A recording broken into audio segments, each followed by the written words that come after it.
흔히들 기독교를 역설의 종교다, 이런 말들을 하는데요. 이 역설이라는 것은 일반적으로 통용되는 상식을 뒤집는 주장, 그런데 또 거기에 어떤 메시지가 있고 교훈이 있고 또 진리가 담겨 있어서 그것을 이제 역설이라고 이렇게 말하는데요. 예를 들면 이런 겁니다. 누가복음 14장 11절, 무릇 자기를 높이는 자는 낮아지고 자기를 낮추는 자는 높아지리라. 이거 완전 이 세상 사람들의 상식을 뒤집는 이야기 아닙니까? 그래서 이게 역설인 거죠. 야고보서 4장 10절도 마찬가지입니다. 주 앞에서 낮추라, 그리하면 주께서 너희를 높이시리라. 아니, 지금은 자기 PR 시대인데 그 PR이 영어로 뭔지 아시죠? 피할 것은 피하고 알릴 것은 알리고, 이게 PR 아닙니까? 그래서 그냥 뭐 조그만한 자랑거리가 있으면 엄청 크게 알리고, 또 좀 창피하고 부끄러운 건 또 피하고, 이런 시대인데, 여기서는 보니까 자꾸 자기를 낮추고 드러내지 말고 이런 말씀들을 강조하니까 이게 세상을 역행하는 역설이라는 거죠. 그리고 심지어는 고린도후서 12장 9절에서의 이 사도 바울의 고백을 보십시오. 나에게 이르시기를 내 은혜가 내게 족하도다. 이는 내 능력이 약한 데서 온전하여 짐이라 하신지라. 그러므로 도리어 크게 기뻐함으로 나의 여러 약한 것들에 대하여 자랑하리니 이는 그리스도의 능력이 내게 머물게 하려 함이라. 그러므로 내가 그리스도를 위하여 약한 것들과 능력과 궁핍과 박해와 곤고를 기뻐하노니 이는 내가 약한 것 때에 강함이라. 아니, 약한 건 그냥 약한 거지 무슨 뭐 약함에 또 강한 게 있고 약한 게 있겠냐고요. 그래서 이게 역설이라는 거죠.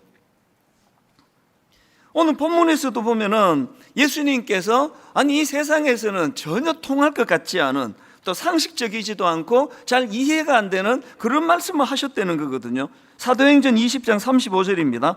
범사에 여러분에게 모본을 보여준 준 바와 같이 수고하여 약한 사람들을 돕고 또 주 예수께서 친히 말씀하신 바 주는 것이 받는 것보다 복이 있다 하심을 기억하여야 할지니라. 아니, 우리 모두는 본능을 갖고 있잖아요. 아무리 노력을 해도 줄 때보다는 받을 때가 기분이 좋은 거 아닙니까? 아니, 기대도 안 한 어떤 선물을 받을 때 마음의 기쁨을 사실 감출 수가 없는데 예수님은 뒤집어 말씀하시는 거예요. 주는 것이 받는 것보다 복이 있다. 여러분, 이 신앙생활의 묘미라는 것은요, 이 처음에 딱 듣고 읽을 때 도대체 이해가 안 되고 이게 무슨 말인가 그랬는데 이제 신앙이 깊어가면서 이게 진짜네? 정말 이런 말씀이 이게 진리네? 이게 깨달아가는 기쁨이 있다는 거죠.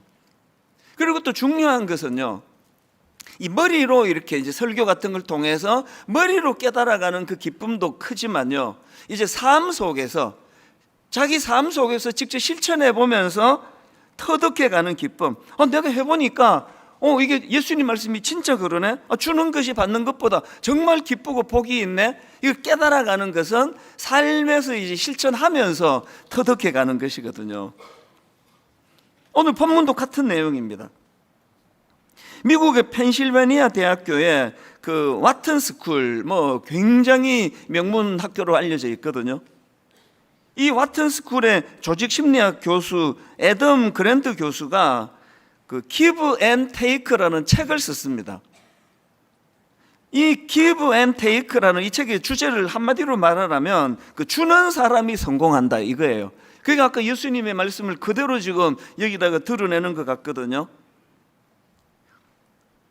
Give and Take라는 책은 이게 기독교 서적이 아니고요, 세계적으로 그 분야 최고라고 인정을 받는 전문가 교수님이 쓴 책이에요. 거기 보면은 이 교수님이 사람을 세 부류로 분류를 합니다. 첫 번째 종류가 기버, 그리고 두 번째 종류가 테이커, 세 번째 종류가 매처, 이렇게 분류를 하더라고요. 이 기버에 해당되는 사람들은 이 받는 것보다 주는 걸 좋아하는 사람, 또 베푸는 것을 즐기는 사람, 그리고 그런 거 좀 베풀고 바로 대가를 바라고 이런 거 하지 않는 사람, 이걸 이제 기버라고 분류를 했고요. 그다음 두 번째 사람이 테이크인데요. 테이크는 한마디로 말하면 줄 줄은 모르고 받아가려고만 하는 사람. 그리고 이 테이크의 특징은 자기가 준 것보다 상대방이 내게 더 많은 걸 주기를 바라는 사람. 이걸 이제 테이크로 그렇게 분류했고요. 마지막 세 번째가 매처. 이 매처는 뭐냐 하면은 내가 남에게 베푼 만큼 혹은 그 이상으로 그 이상은 아니에요. 그러니까 이 매처니까 남이 내게 베풀어 주는 만큼만 나도 베풀 것이야. 그래서 이 매처에 해당되는 사람들이 입에 달고 다니는 구호가 이겁니다. 아니 왜 나만 손해봐야 돼? 제가 보니까요, 이 세 번째 부류가 오늘 현대인들에게 제일 많은 종류 같아요. 막 그렇게 정말 야가 빠져가지고 자기는 인색하고 받기만 하는 사람들 생각보다 많지 않고요. 그러나 이제 왜 나만 손해봐야 돼? 저 사람 나한테 이만큼 줬는데 나도 이만큼 줄 거야. 사실 여러분, 가장 인생의 그 동반자로 가장 가까운 부부관계의 싸움의 거의 한 90%가 이거예요. 내가 당신한테 어떻게 줬는데 왜 나한테는 이래? 그리고 우리나라가 뭐 고부간의 갈등이 뭐 굉장히 또 다른 나라보다도 더 극심하잖아요. 고부간의 갈등의 결정적인 게 이겁니다. 아니 내가 저한테 어떻게 해줬는데 나한테 이래? 이거 아닙니까? 아니 내가 시어머니한테는 어떻게 해드렸는데 나한테 왜 이러셔? 이게 전부 다 매처예요. 그런데 이 저자가 연구를 해보니까요, 이 세 부류의 사람 중에서 이제 평균적으로 성공 확률이 높은, 그러니까 보편적으로 성공하는 사람들 어떤 부류인가 보니까 우리가 추측하는 대로요, 테이크가 맞아요. 그러니까 줄 줄은 모르고 받아가려고만 하는 이 사람들이 이제 이 보편적으로 뭐 평범하게는 이게 뭐 좀 성공할 확률이 더 높다는 거예요. 그러나 이 교수님이 주장하는 것은 뭐냐면, 그렇게 그저 그런 데서 조금 앞서고 성공하는 거는 이 테이크가 앞서는지는 몰라도 이분이 연구해 보니까요, 그런 평균 말고 정말 성공하는 사람들을 연구를 하고 조사를 해보니까 놀랍게도 이런 성공을 하는 사람 대부분이 기버들이라는 거예요. 베푸는 것을 즐기고 받는 것보다 주는 걸 더 좋아하고 이런 사람들이 주로 크게 성공을 하더라는 거죠. 그러면서 강조하는 게 뭐냐면은 단기적으로는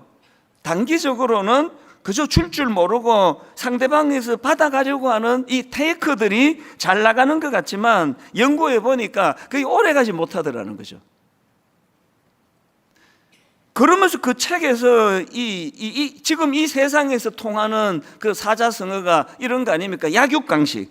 강한 자가 약한 자를 희생시켜서 번영하는 거, 혹은 약한 자는 강한 자에게 먹이가 되는 거. 이게 지금 이 세상의 모든 사람들이 맞다, 이런 세상 맞다 그러는 거 아닙니까? 그런데 이 저자가 주장하는 건 약육강식이나 승자 독식, 이건 틀린 말이라는 거예요.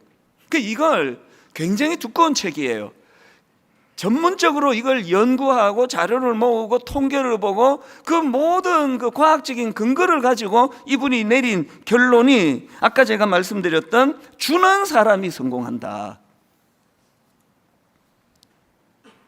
저는 이 책을 읽으면서 이게 의미가 있는 게요. 그 저자가 쓴 책 내용이 저처럼 설교하면서 교훈적으로 하는 차원이라거나 혹은 이론적으로 하는 말이 아니라 이게 전문가로서 과학적인 근거를 가지고 계속 증명해 나가고 있다는 게 그게 참 저한테는 와닿았고요. 그래서 저는 이 Give and Take라는 책을 읽으면서 오늘 본문 생각이 많이 났습니다. 지금 본문에서 사도 바울이 우리에게 강하게 권면하는 게 바로 그거 아닙니까? 주는 것이 받는 것보다 복되다 하신 예수님 말씀을 기억하며 살아야 된다. 그런데 여러분, 여기서 중요한 것은 앞부분이에요. 자, 앞에다가 액센트를 두고 다시 읽어드리겠습니다. 사도행전 20장 35절입니다.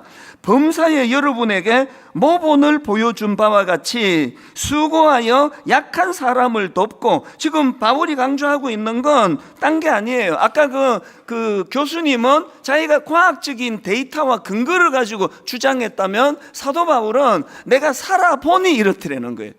내가 직접 그렇게 살아보니까 예수님의 그 말씀이 맞더라. 여러분, 자녀 교육에 힘이 있을 때가 언제입니까? 아이들한테 나도 네 나이 때는 그래 생각했는데 아빠가 경험해보니까 아니더라. 이러면 애들 대부분에도 동의를 해요. 엄마가 살아보니까 네 생각보다는 내가 살아보니까 이렇더라. 그러니까 이러기에 이제 이게 설득이 되거든요. 맨날 그 옆집 아줌마 그러는데 이렇더라. 그러니까 말이 안 통하는 거거든요. 살아보니까. 사도 바울이 지금 그 얘기를 하거든요. 범사에 여러분에게 모본을 보여준 바와 같이 수고하여 약한 사람들을 돕는 일을 해보니까 진짜 주는 자가 받는 것보다 복되더라. 이런 논리를 지금 펴고 있거든요. 자, 그래서 우리가요, 세계적인 교수, 과학자는 실험을 통해서 예수님이 이 말씀을 증명했고, 또 사도 바울은 자기 삶을 통해서 앞서 살아본 그게 선생 아닙니까? 먼저 선 날생. 그 먼저 살아본 그 선생님이신 사도 바울이 내가 살아보니까 예수님 이 말씀이 맞더라. 그렇게 한다면 우리가 또 막 유학 가가지고 또 연구하고 막 살아보고 안 그러셔도 되잖아요. 이런 입증을 다 했으니까 그냥 이 수용하면 돼요. 그럼 중요한 거는 뭐냐? 그건 그러면 목사님 그러면 전문가가 그렇게 실험하고 또 삶으로 증명해냈다면 그건 그럼 내가 믿겠습니다. 그런데 궁금해요. 무슨 근거가 또 어떤 그 원리가 이런 걸 만들었습니까? 그렇게 물으실 수가 있잖아요. 그러면 제가 답을 드릴 수 있습니다. 이 근거가 혹은 원리가 뭐냐 하면은요, 우리가 이렇게 스스로 낮아지고 우리가 이렇게 주는 것이 받는 것보다 더 행복하다는 걸 삶에서 실천하려고 애쓰면 거기에 하나님이 개입하세요. 그 일에 하나님이 개입하세요. 그게 아까 제가 읽어드렸던 야고보서 4장 10절의 내용인데 액센트를 뒤에다 두고 한번 다시 보세요. 주 앞에서 낮추라. 그리하면 누가 높여주세요? 주께서 너희를 높이시리라. 우리가 이 주는 게 이게 본능적으로 우리는 되게 좀 힘들잖아요. 받는 걸 좋아하지. 손해보면서 하는, 왜 나만 손해봐야 돼? 이런 본능을 억누르고 이렇게 자꾸 베풀고 주는 기버의 삶을 우리가 노력하면 그 노력에 하나님이 개입하세요. 이런 걸 좀 맛보고 살아가는 그게 신앙의 묘미 아니겠습니까?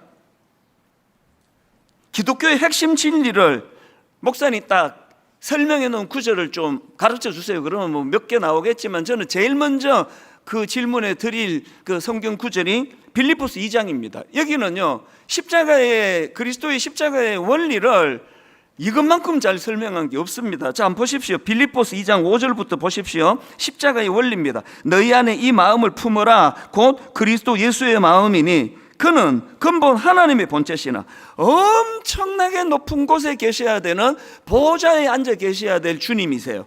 그는 근본 하나님의 본체시나 하나님과 동등됨을 취할 것으로 여기지 아니하시고 오히려 자기를 비워 종의 형체를 가지사 사람들과 같이 되셨고 사람의 모양으로 나타나사 자기를 낮추시고 죽기까지 복종하셨으니 곧 십자가에 죽으심이라. 이게 낮아짐 아닙니까? 주님이 이 본을 보이셨어요.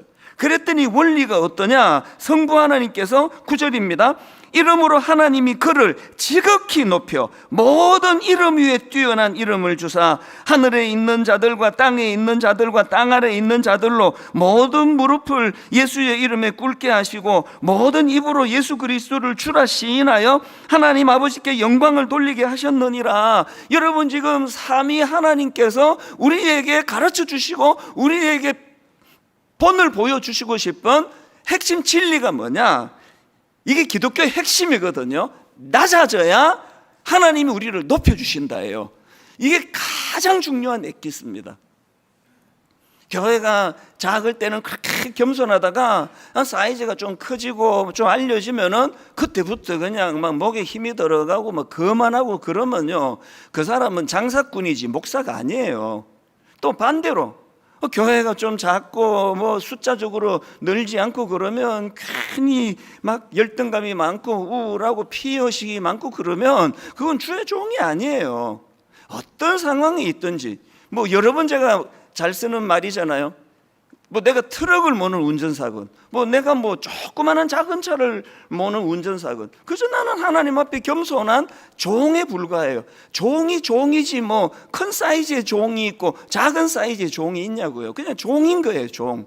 그렇게 우리가 스스로를 낮추면 하나님은 우리를 높여주신다는 거예요. 그래서 그 과학자가 수많은 연구와 실험과 데이터를 통해 이야, 참 신기하다. 우리 상식으로는 막 남의 거 그냥 빼앗고 막 자기는 조금 내놓고 막 남의 거 그냥 다 끌어모으고 이런 사람이 성공할 것 같은데 그게 아니더라는 거예요. 왜 그렇다고요? 그게 하나님이 개입하시기 때문에. 아니 기왕 예수 믿으시는데 저나 여러분의 삶 속에서 하나님이 개입하시는 그런 기쁨을 좀 맛보고 살아가면 좋잖아요.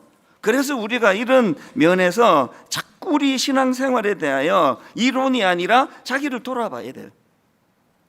그리고 아까 서두에 말씀드렸잖아요. 이야, 이게 이런 뜻이구나. 머리로 깨닫는 진리도 많아요. 그런데 기본적으로 기독교는요, 그게 그런가 하고 실천할 때 깨달아지는 진리가 진짜 중요한 진리예요. 그래서 여러분, 우리가요, 주는 게 받는 것보다 복되다고 그러셨네? 그리고 또 그 교수님은 주는 사람이 성공한다고 얘기했으니까 한번 실천해 보는 거죠. 근데 이게 어떤 사람은 굉장히 좀 쉽고요, 어떤 사람은 진짜 어려워요. 선천적으로 잘 베푸는 유전인자를 갖고 태어난 사람이 있고요, 선천적으로 하여튼 주머니 들어오면 안 나가는 사람이 있어요. 그 타고나기를. 그 사람 주머니 한번 들어가면요, 소매치기 하기 전에는 안 나와요. 이런 사람은 이 실천하기가 진짜 어려워요.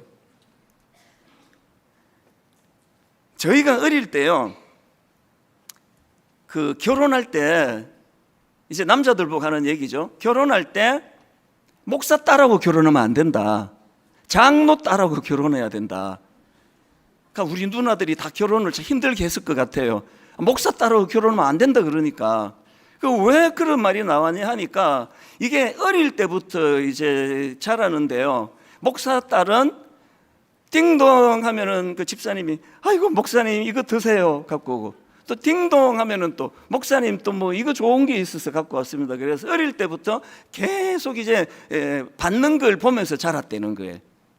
그런데 또 장로님 딸은 계속 어릴 때부터 장로님은 교회 갈 때 빈손으로 안 가고 뭐를 갖고 가가지고 박 집사님 이것 좀 드시라고, 또 박 집사님 이것도 해주시라고, 또 목사님 이게 좋은 게 있습니다 이거 드시라고. 그래서 어릴 때부터 이제 그걸 보고 자랐기 때문에 가정교육이 잘 된 사람하고 결혼하려면 장로 딸하고 결혼해야 된다, 이제 그런 말이에요. 이제 저도 이제 결혼 정년기를 두고 있는 딸을 둘이나 키우는 입장에서 이거 진짜 오해입니다. 목사 딸은 안 돼가 아니에요. 이건 반쪽짜리 진리예요. 이건 뭐 장로님이라고 뭐 다 그렇게 막 교육을 하시겠죠? 목사라고 또 다 또 뭐 그렇게 뭐 안 그래요. 제가 그 신학교 다닐 때 저하고 아주 친했던 전도사님이 있었거든요. 이 전도사님은 굉장히 독특해요. 신학교 다닐 때 이미 교회를 개척을 했고요, 상가에다가 뭐 개척을 하니 얼마나 가난하겠습니까? 그런데 이 가난한 전도사님이 하여튼 저만 만나면 뭘 줘요. 계속 뭘 줘요. 하다못해 막 껌도 주고 그래요, 어떤 날은. 그래서 제가 물었죠. 아니 왜 당신은 내한테 맨날 이렇게 뭐 만나면 주느냐 그랬더니 잊혀지지 않는 말을 했습니다. 이분이 뭐라고 얘기했냐 하니까요, 자기가 하나님께 약속했대요. 하루 24시간을 지내는 동안에 누군가에게든지 3가지를 내가 주는 걸 하나님께 약속했대요. 그래서 이제 신학교에서 만나면 막 이제 책도 주고요, 뭔가는 줘요. 그리고는 이제 이분이 제 기억으로 껌을 그렇게 많이 갖고, 껌. 왜냐하면 이 2가지밖에 못한 거예요. 그러면 이제 자기 전에 아무한테나 껌이라도 하나 한 통이라도 전해야 하나님께 약속을 지키니까. 제가 이 설교를 준비하다가 그 친구가 떠오르더라고요. 여러분, 이런 목사님을 아버지로 둔 그 아주 어린 애들이었는데, 그 당시로 이 아이들이 얼마나 훌륭하게 잘 컸겠냐고요. 그러니까 뭐 목사 딸하고 결혼하는 거, 장로 딸하고 결혼하는 게 중요한 게 아니라 어떤 사람이 좋은 사람이라고, 어릴 때부터 베푸는 거, 주는 거 좋아하는 그런 부모를 보면서 자란 사람이 이런 일이 쉽다는 거거든요. 그러면 여러분, 목사 딸이고 장로 딸이 이 중요한 게 아니라 우리가 제대로 자녀 교육하려면요, 자꾸 아이들 앞에서 그 주는 훈련을 해야 돼요. 제가 아는 목사님이, 이분 참 훌륭한 분인데요, 너무 난감했던 적이 있다고 이야기를 하시더라고요. 하루는요, 그 집에 애가 4살인가 5살인가 아주 어릴 때예요. 어떤 집사님이 이제 방문을 하신다고 초인종을 눌러가지고요, 문을 열었더니 그 어떤 집사님이 오신 거예요. 그래서 이제 들어오려는데 이 애가, 어린 애가 자기 아빠한테 큰 소리로, 아빠, 근데 이 사람은 왜 빈손으로 와? 야, 얼마나 민망했겠냐고요. 이 어린아이 머릿속에 목사님이니까 늘 이제 뭔가는 갖고, 초인종 누르면 이제 뭔가 갖고 오는 이런 데 익숙하니까, 그래서 이 목사님이 그게 막 너무 민망했다고 그런 이야기를 한 적이 있었거든요. 여러분 자녀 앞에서 받는 게 더 익숙합니까? 자녀가 보는데 누군가에게는 그게 뭐 껌 한 통이라 하더라도요, 누군가에게 뭔가 베푸는 모습을 아이들에게 더 많이 보여줍니까? 그래서 우리가 야고보 4장 10절에 주 안에서 낮추라, 그리고 주 안에서 받는 자보다 주는 자가 복되다는 사실을 기억하거라, 그리하면 주께서 그 삶에 개입해 주실 것이다. 누가복음 6장 36절 37절도 같은 맥락입니다. 세 번역입니다. 너희의 아버지께서 자비로우신 것 같이 너희도 자비로운 사람이 되어라. 그 다음에 하나님의 개입을 보십시오. 37절, 남을 심판하지 말아라. 그리하면 하나님께서도 너희를 심판하지 않으실 것이다. 남을 정죄하지 말아라. 그리하면 하나님께서도 너희를 정죄하지 않으실 것이다. 남을 용서하여라. 그리하면 하나님께서도 너희를 용서하실 것이다. 그리고 똑같은 원리로 38절, 남에게 주어라. 그리하면 하나님께서도 너희에게 주실 것이니 되를 누르고 흔들어서 넘치도록 후하게 되어서 너희 품에 안겨 주실 것이다. 여러분, 그 아까 전문가 중에 전문가, 미국의 그 교수님이 이렇게 두꺼운 책을 통해 이걸 증명해낸 거 아닙니까? 우리 교회 드림센터 9층과 10층에서는 우리 교회 복지재단에서 운영하는 장애인과 관련한 두 기관이 있는 거 아시죠? 이제 우리 교회에 오신 지 얼마 안 되시는 분은 이 9층에 이게 뭐야? 10층에 이게 뭐야? 간혹 물으세요. 9층은요, 우리 주간보호센터인데요, 이게 참 의미가 있습니다. 왜냐하니까 우리나라는요, 이 아이들 발달 장애인들을 섬기는 기관은 되게 많대요. 그런데요, 저희가 왜 거기서 주간보호센터를 시작했냐 하면, 시에서 하는 이야기가 35세 이상 중장년 발달 장애인을 섬기는 것이 그 당시로 우리나라에 한 곳도 없었대요. 아니, 그러면 어릴 때부터 배려를 잘 받던 발달 장애인이 35세가 되고 40세가 되고 그러면 그분들은 누가 섬기느냐고요. 그래서 저희가 9층에다가 주간보호센터인데요, 거기에는 35세 이상 중장년층을 대상으로 하고 있거든요. 여러분, 저에게 꿈이 하나 있는데요, 대부분의 꿈은 다 이루어졌고 저는 이제 목회적으로 꿈이 하나 더 남아 있는데, 저는 우리 발달장애인 양로원을 만드는 게 꿈이에요. 마지막 노년에 우리가 이 장애인들을 잘 섬기고 거룩하고 장례 예배를 참 우리가 드려주는 이런 게 참 아름다울 것 같지 않으세요? 뭐 꿈꾸면 다 들어주시니까 하나님은 뭐 이것도 언젠가는 이루어지겠죠. 같이 기도해 주시기를 바라요. 그런가 하면은 드림센터 10층에는요, 우리 꿈터가 있는데 이것도 귀합니다. 거기가 이제 발달장애인들 직업훈련을 가르치는 곳인데요, 보통 경도장애라고요. 그렇게 이 경도장애라는 거는 이제 조금만 가르치면 잘 배우고 수용하는 게 경도장애라면, 지금 그 드림센터 10층에 있는 우리 꿈터는 경도 수준의 발달 장애인은 물론이고 중도 수준의 발달 장애인들까지 그들에게 꿈을 꿀 수 있도록 많은 우리 복지사들이 땀을 흘리고 수고하고 계세요. 그러다 보니까 아침에 제가 이제 출근을 하다가 보면 그 발달 장애인들하고 마주칠 때가 있습니다. 최근에도요. 이제 걸어서 드림센터로 가려고 이제 여기 저 AK 플라자를 지나고 사람들 되게 많은 데인데 뒤에서 누가 목사님 막 이렇게 부르는 거예요. 아니 뭐 제가 목사인 게 뭐 부끄럽진 않아도 그렇게 부르면 좀 부끄러워요. 왜냐하면 다 쳐다보거든요. 이 사람이 목사였구나. 근데 목사님 그러면서 막 이렇게 오더라고요. 알고 봤더니 지금 이제 드림센터 9층인지 10층인지 거기 가는 발달 장애인 청년이에요. 그러면서 내가 목사님 설교를 잘 듣고 있다 그러고 그것도 큰 소리로 그냥 자기 얘기도 다 들리는데 크게 이야기를 하는 거예요. 그래서 제가 그러냐고 같이 가자고 그러면서 걸어가면서 이제 이야기를 많이 나누었어요. 사실 말도 조금 이제 좀 어눌하고 이 걸음걸이나 이런 것도 불편한 그 청년인데요. 근데 그 청년하고 한 5분 한 10분 짧게 대화를 나누고 기분 좋게 이제 잘 가라 그러고 저는 이제 제 사무실로 들어갔는데요. 이런 느낌 아세요? 격렬하게 이제 등산 같은 거를 할 때 사람이 등산하는 묘미가 그거 아닙니까? 탁 트여지는 그 어떤 그 꼭대기에서 시원한 그 산소가 확 들어올 때 기쁨. 딱 그런 느낌이에요. 그날 굉장히 마음이 상쾌한 겁니다. 그리고 이 친구는 절대로 과장하고 거짓말하고 그러지 않는 깨끗한 사람이니까요. 이 청년이 저보고 목사님 설교가 좋아요. 그래서 제가 보통 때는 멍멍 이렇게 듣는데요.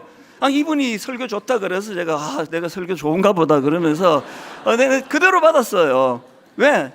가식이 없는 사람이니까. 있는 그대로 보고 느끼는 대로 말하니까요. 그리고 이제 아침에 출근하다 보면 그 드림센터로 출근하는 젊은 복지사들을 또 마주칠 때가 있습니다. 그러면 참 귀하잖아요. 그 젊은 청년들이 이 발달 장애인들을 섬기고 돕는 일에 그것도 수고를 더 많이 해야 되잖아요. 그 제가 사실은 엘리베이터에서 만나도 그렇게 못했는데 제가 이 설교를 준비하면서 내가 왜 그걸 못했지? 제가 이제 앞으로 하고 싶은 게 있어요. 그 귀한 복지사들을 만나면요, 야고보 4장 10절이요, 주 앞에서 낮추라. 그리하면 주께서 너희를 높아지리라. 겉으로 보기에 수고가 많이 가는 그런 장애인이지만 그거를 가볍게 생각하지 않고 자기보다 더 낮게 여기지 말고 더 낮아져서 섬기는 그런 복지사가 되기를 기도해야 되겠다. 그리고 또 누가복음 6장 38절에 남에게 주어라. 그리하면 하나님께서도 너희에게 주실 것이니. 내가 어디 취직도 안 되고 그래가지고 내가 여기 온 거지. 이렇게 일하는 복지사는 한 명도 없습니다.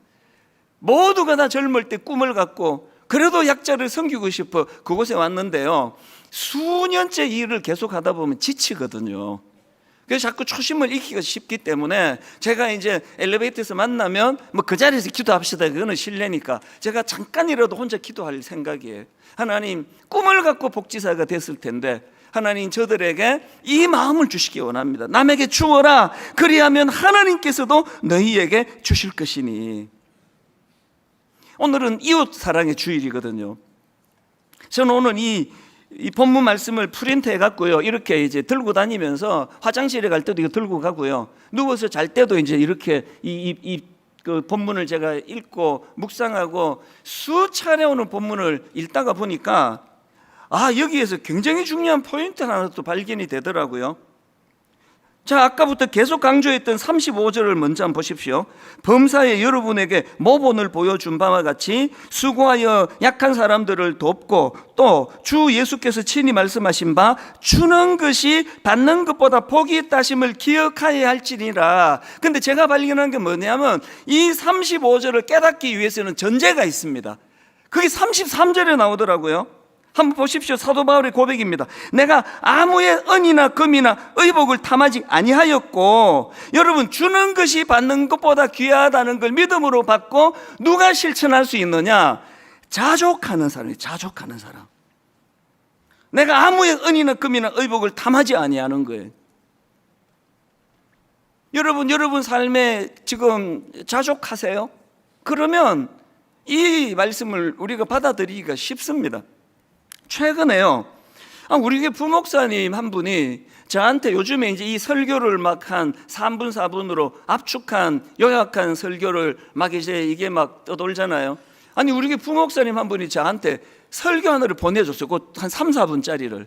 그래서 이게 뭐길래 특별하나? 그러고 클릭을 했더니 제가 한 설교예요. 이거 왜 보냈지? 클릭을 해보니까 제가 그 설교에서 노래를 불렀어요. 노래. 그래서 글쎄 뭐 당신이 얼마나 음치인지 한번 들어봐라, 그러려고 보내줬는지 이걸 저한테 보내줬어요. 그래서 제가 클릭해보니까 아마 예전에 우리 교회 계속 다닌 분은 그때 기억하실지 모르겠어요. 이 노래를 내가 불렀더라고요. 내가 살고 싶은 집은 작은 초가집, 내가 먹고 싶은 것은 구운 옥수수, 욕심 없는 나의 마음 탓하지 마라, 사람들아 사람들아.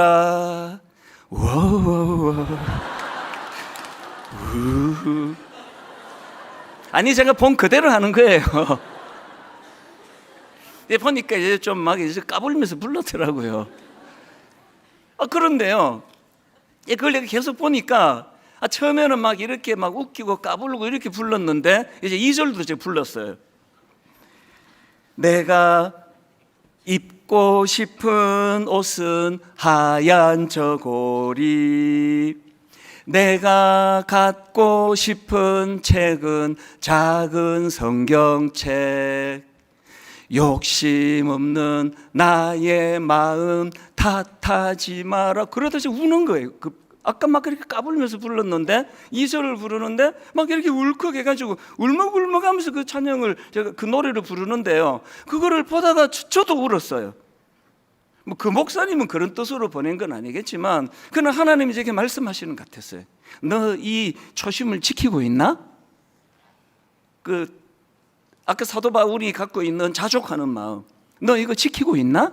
교회 좀 커졌는데 너 이거 지키고 있나? 그래서 이렇게 눈물이 나더라고요.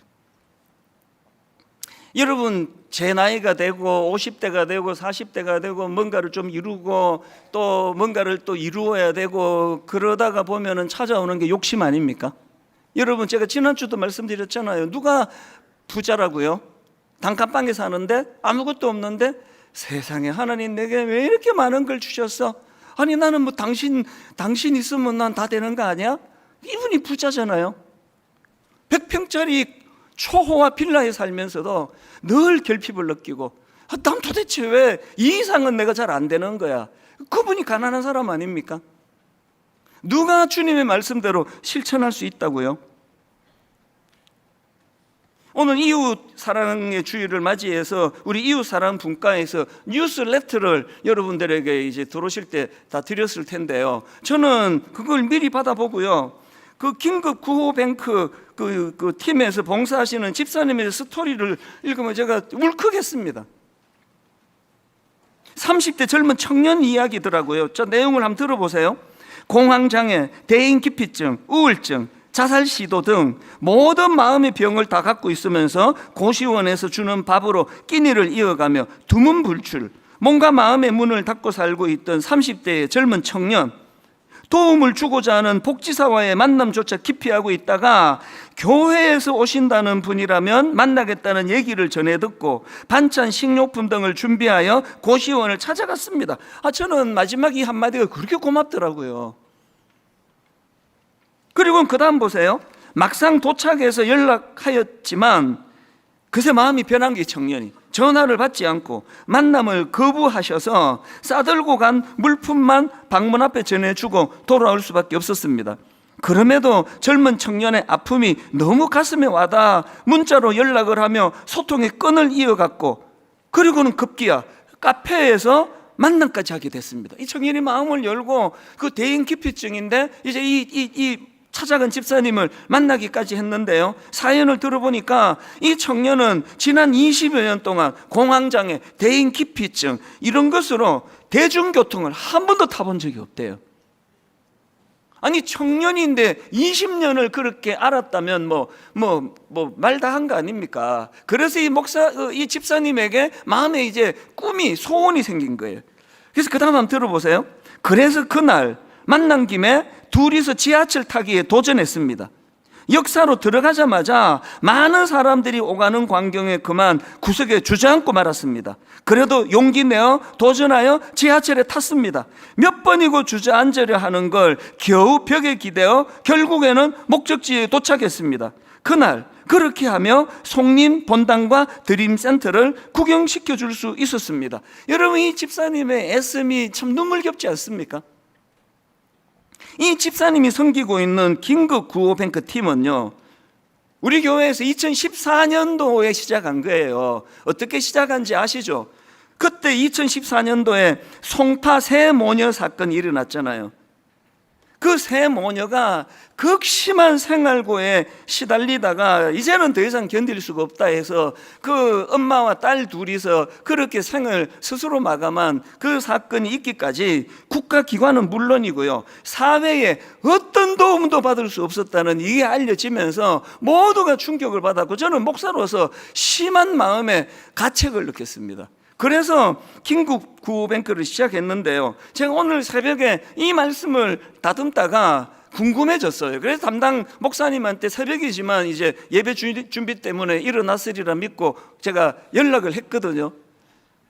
그동안에 헌금이 어느 정도 들어왔느냐고 제가 충격을 받았습니다. 새벽에. 여러분, 이거 헌금 주머니 우리 돌리지 않잖아요. 누가 헌금한 거 주보에 막 이름 열가지 않잖아요. 그리고 이거 봉투도 없습니다. 그런데 여러분, 지금까지 긴급구호뱅크로 들어온 헌금이 총 42억이래요. 거기에 타국의 분들도 많으세요.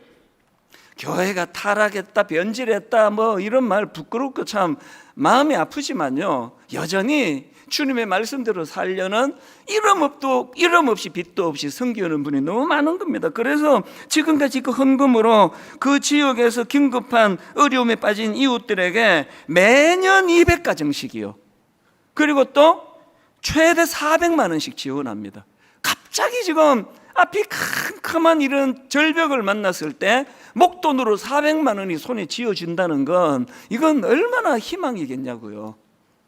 200가정을 저희들이 찾아가다가 처음에 성남시에서 했다가 지경을 더 넓혔다가 지경을 더 넓혔다가 계속 넓혀가고 있는 거거든요. 이런 긴급 구호뱅크 말고도요, 귀한 봉사자들이 너무 많습니다. 외로운 어르신들이나 멘토가 필요한 청소년들을 위한 결연 섬김부 아시죠? 결연. 청소년들에게 참 멘토가 되는 그런 어른을 연결시켜주고, 그리고 연세가 많이 드신 어르신들에게는 또 말벗이 되드리는 이런 사람을 또 연결을 시켜드리고, 그런가 하면은 힘든 삶을 살아가시는 분들을 위해서 매주 밑반찬을 직접 조리해서 배달하는 생활지원부가 있습니다.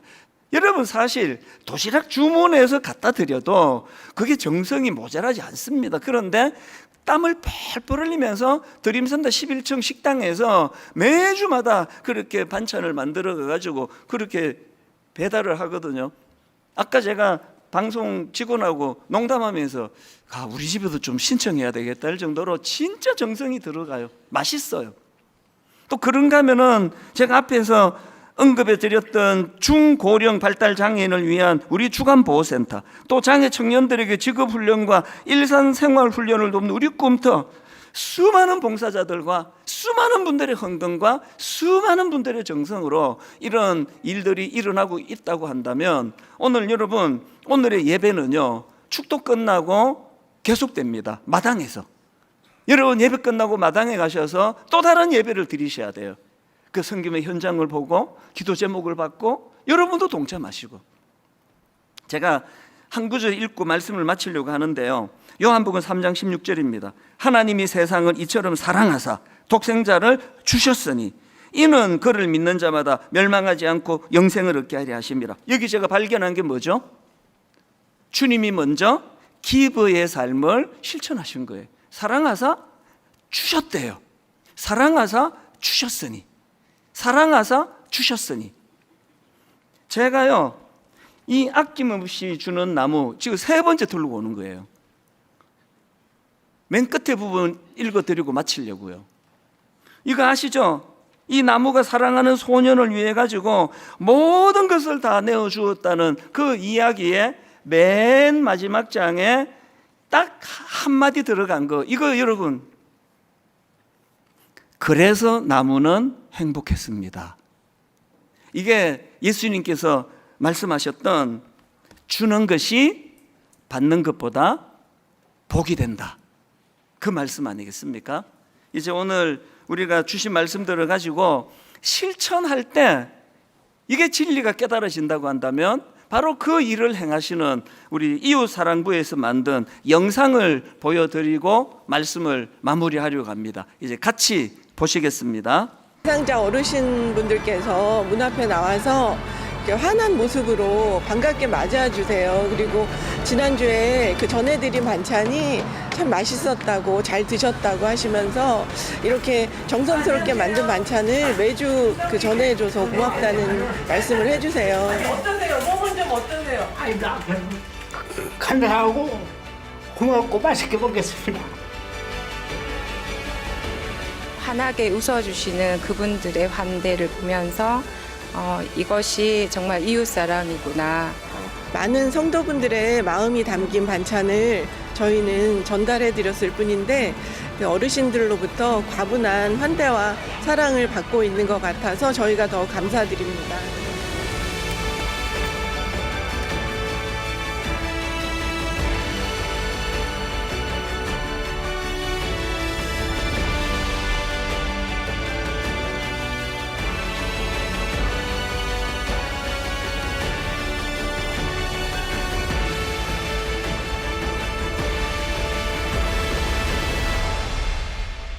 우리 말씀을 기억하시고 저렇게 실천하는 분들의 모습을 우리가 보면서 하나님 저희들에게도 이렇게 한번 실천하고 또 애쓰는 마음을 주시기 원합니다. 그런 마음을 담아서 우리들의 찬양 431번입니다. 내 마음에 주를 향한 사랑이, 같이 찬양하시겠습니다.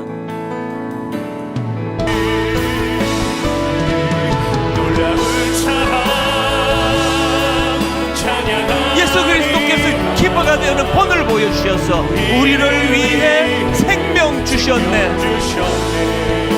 놀라운 사랑 찬양하리라. 십자가의 그 사랑,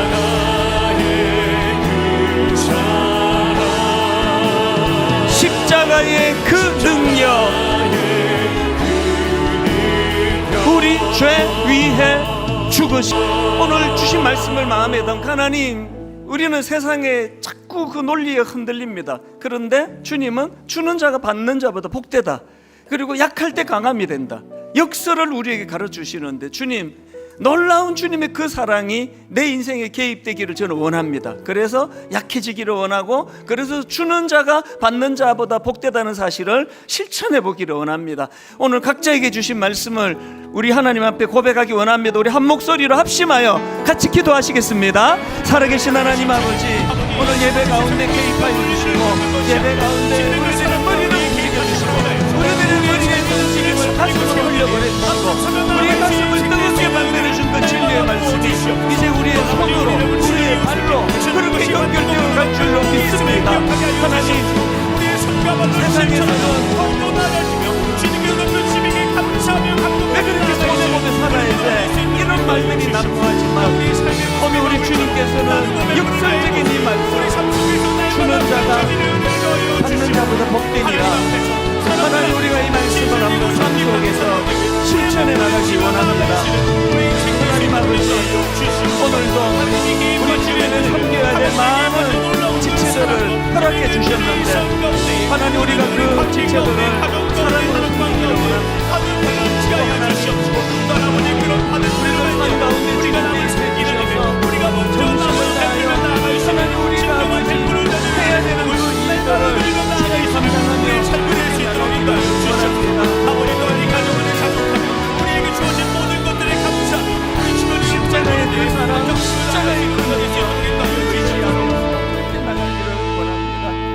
하나님 아버지, 말씀 중에 주셨던 30대 젊은 청년, 상처가 너무 많고 아픔이 너무 많아 대인 기피증, 문 밖을 나가지 못한 20여 년의 세월을 하나님, 우리 예수 믿는 한 집사님의 헌신과 섬김으로 문을 열고 나오고 20년 만에 처음으로 지하철을 타고 그 아름다운 일들이 일어나고 있는 것을 참 주님께 감사드립니다. 하나님, 주는 것이 받는 것보다 귀하다는 이 말씀을 살아내야 이것이 진리인 것을 알 터인데 그렇게 살지를 못했습니다. 그저 온통 나 자신에게만 집중하고 온통 나 자신에게만 몰두하여 이 세상이 끊임없이 미 제너레이션이라고 그렇게 우리를 몰아가는데 그동안 좀 놀아놨습니다. 이제 하나님, 시야가 더 트여지고 넓어지기를 원합니다. 하나님, 이제 주변을 돌아보고 참 주변에 연약한 이웃들을 돌아보고 우리가 잠깐 손을 내밀면 그 손을 잡고 일어설 수 있는 수많은 사람들을 방치하지 않도록 하나님, 오늘 저희들에게 새로운 마음을 허락해 주시고 직접 실천해 봐야 그것이 진실이라는 것을 깨달아 알 수 있는 많은 실천들이 이번 한 주간 일어나게 하여 주시옵소서.